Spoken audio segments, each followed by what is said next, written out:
There is breaking news now from the war in Syria, and this could be significant. Reports that chemical weapons have been used in that conflict. Now, if confirmed, this would be the first time that chemical weapons have been entered into this ongoing civil war, a war that stretches for 2 years. But which side used it? Now, state-run Syrian news agency claiming that 25 are dead in a rebel chemical attack in northern Syria. That means the government in Damascus is blaming the rebels. Connor Powell working this story live at our Middle East Bureau with more from there. Connor, what can you report? Well, Bill, there's a lot of conflicting information right now coming out of Syria. According to Western intelligence officials, they tell us that unlike the reports that we're hearing right now out of Syria, that in fact it was the Assad regime used some type of chemical weapons on rebels in northern Syria, around the Aleppo region.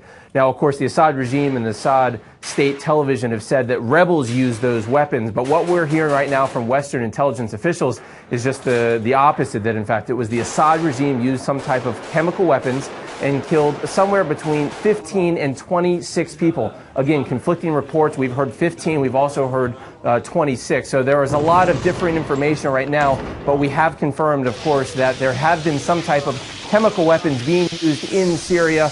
Now, who's used them on exactly which group is still very much unclear right now, Bill.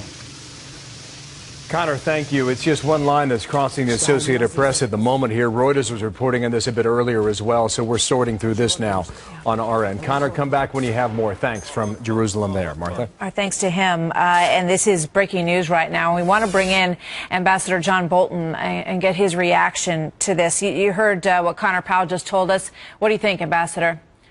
Well, I don't take anything the Assad regime says at face value, so when they claim the rebels used chemical weapons, it's just as likely as he reported that it was the regime that used chemical weapons and is blaming it on the rebels. But I don't think it's impossible that the rebels could get hold of chemical weapons. We don't know where all of the regime's arsenals were. It's possible some fell into the opposition hands.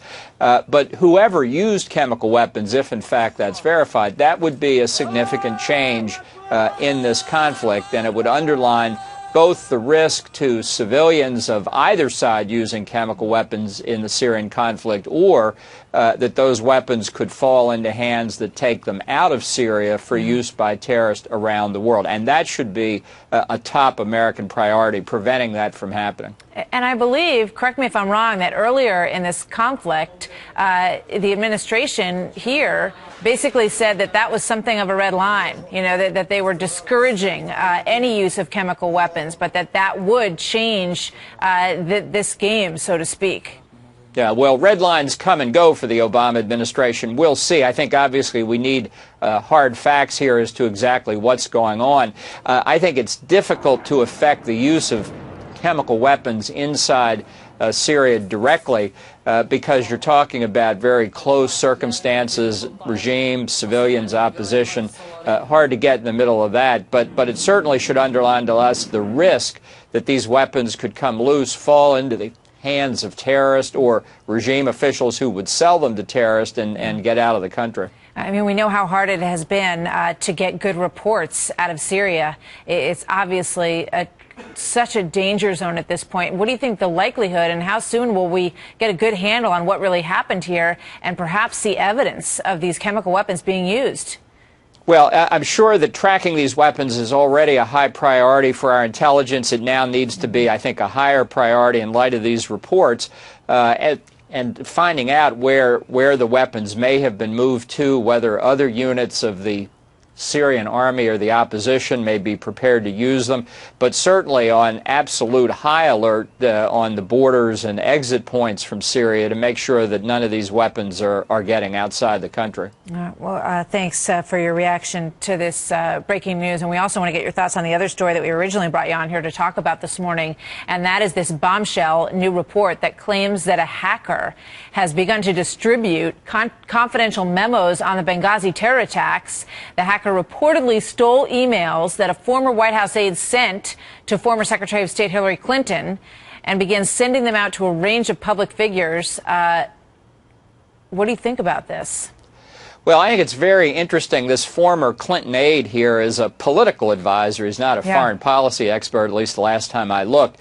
And yet he's sending memos to the Secretary of State on Benghazi. Now, let me say, I don't think there's anything improper about that, but it certainly underlines that the political nature of the administration's handling of the post-Benghazi environment. And I can't wait to read these memos. I'm sure they'll be a real treat.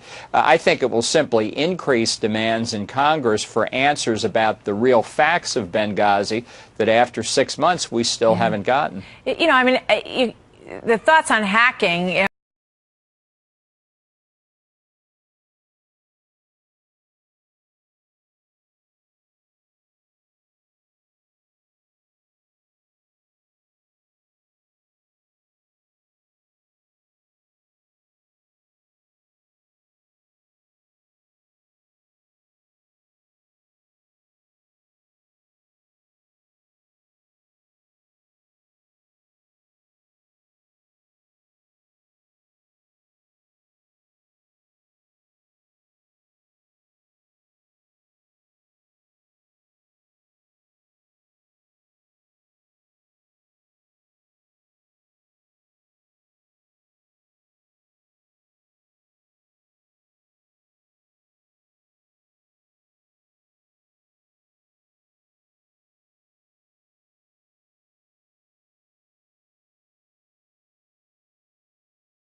Course for Congress to be interfering in executive branch affairs, questioning low-level people and the like. But I think this is really an extraordinarily different circumstance. It has not to do simply with Benghazi, but about potential threats and what the response ought to be to American posts, embassies, consulates, and American official personnel and private citizens all around the world. Not being able to understand fully what happened at Benghazi means it's impossible to take the appropriate remedial and protective steps elsewhere, which is what Congress is trying to do. And the whole thing has, to me, just been a self-inflicted wound by the administration. If there's no political cover-up, if they don't have anything to hide, why not get the story out so that Congress and the public as a whole can react? That's the big question. And it's still unanswered. Ambassador Bolton, thank you very much. Good to talk to you. Thank you, Martha.